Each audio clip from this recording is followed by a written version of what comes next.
Solid Edge delivers intuitive tools for complex shape construction, a must for designers of ergonomic and aesthetically pleasing consumer products. Here we have a kitchen appliance from one of our customers, Tefal. To demonstrate Solid Edge's capabilities, we'll redesign the rear panel of this domestic fryer to eliminate physical interference between its cooling fan and the rear casing.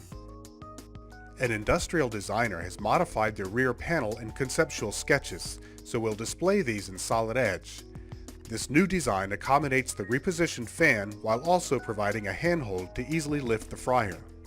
We'll use this collection of sketches as a template to guide curve creation, ensuring we closely match the designer's vision for this part. Solid Edge allows us to generate a free-flowing yet customizable curve with a minimum of control points, yet drag any point and completely change the shape. In this case, we'll design one half of the new feature and then mirror to complete the design, so we'll connect the endpoint of the curve to the part's midline. Here we'll use two pre-existing sketches placed relative to the top and bottom in the industrial design sketch. Once again, we'll draw a curve to match the side profile of our template and connect the endpoints to these upper and lower sketches to define the exact start and endpoints for the final feature. We drag control points to replicate the conceptual shape. The cross and guide curves must be connected to create a successful surface feature, and Solid Edge Blue Dot does the job. We'll extrude this curve to create a construction surface for controlling tangency across the midline of a symmetric part. BlueSurf within Solid Edge enables us to loft a surface between the three curves while guiding its shape with the edge of the construction surface. Individual tangency controls ensure that the BlueSurf is tangent continuous with the construction surface and thus the mirrored face. Our next task is to trim away part of the surface we don't need.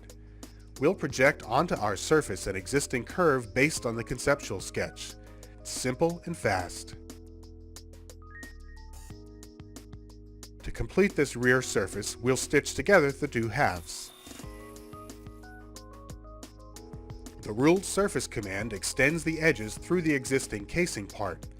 Advanced rounding really aids aesthetics, so we'll place a constant width round along the edges.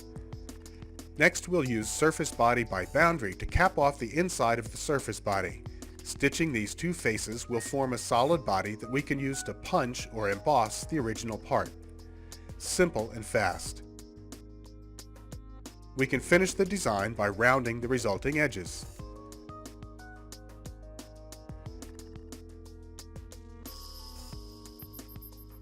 Since our design goal is to make space for an exhaust fan, we need to build in a vent.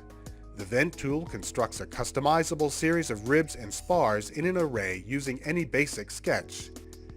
Imagine creating this complicated feature with traditional cutouts and extrusions.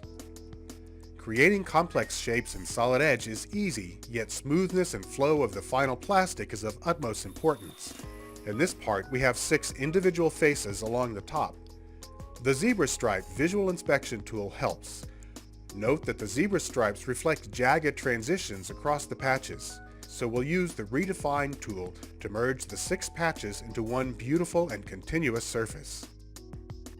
Now that we've seen some powerful surfacing tools in Solid Edge, watch as we create complex geometry utilizing multiple solid bodies.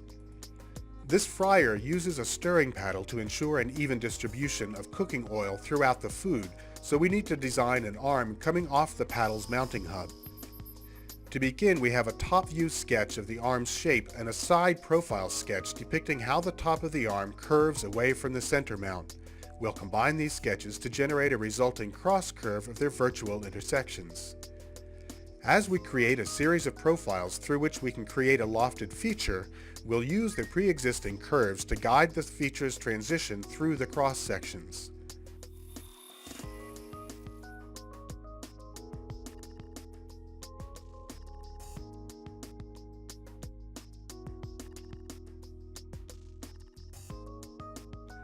At any point, we can make a change to the defining cross-section profiles. Watch how the complex lofted feature dynamically updates. In this case, we want to retain the original design.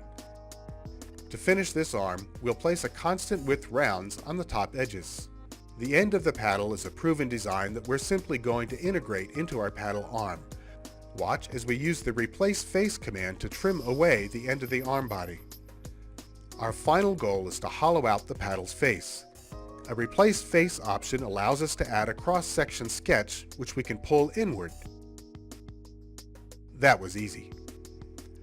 In this demonstration, we've proven that Solid Edge provides a broad collection of surface and solid modeling tools, perfect for creation of complex consumer products.